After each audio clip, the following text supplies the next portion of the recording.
la réforme actuelle va pouvoir changer des configurations politiques.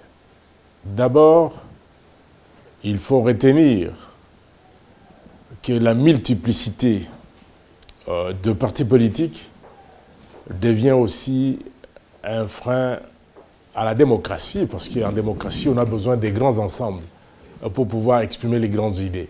La politique, c'est le juste milieu qu'il faut proposer, et non les extrêmes. Et donc, ceci ferait qu'il y aurait des grands ensembles, ce qui permettrait beaucoup plus facilement de dégager les tendances pour mieux gouverner le pays.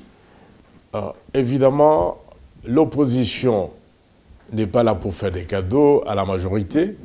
L'opposition détient toujours un projet politique alternatif. Et pour avoir droit de citer ou pour survivre, l'opposition ne peut pas simplement dire oui, oui, alors que le projet viendrait de la majorité. Mais le seuil de représentativité de 1%, c'est un critère important en ce que les partis, et ceci est conforme même à la loi sur le parti politique, les partis doivent avoir une assise nationale.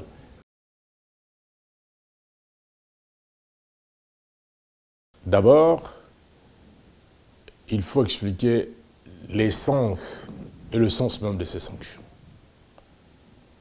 Comme le vice-premier ministre et ministre des Affaires étrangères, Léonard Sékou Kitundou l'a démontré, c'est un non-sens. Comment peut-on sanctionner les gens qui n'ont pas été préalablement entendus? Où se trouve le respect du principe de la présomption de l'innocence?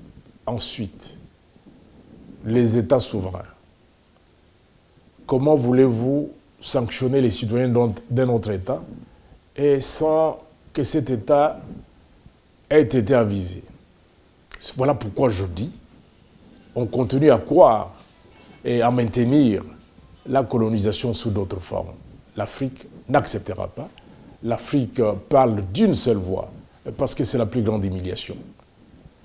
Et nous avons bon espoir que ceux qui ont pris ces sanctions, des sanctions sans fondement, pourront les retirer.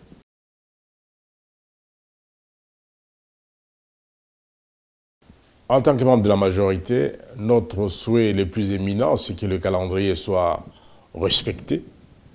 Serais-je candidat? J'ai dit pourquoi pas, je serai candidat député. Et je m'y prépare très sérieusement.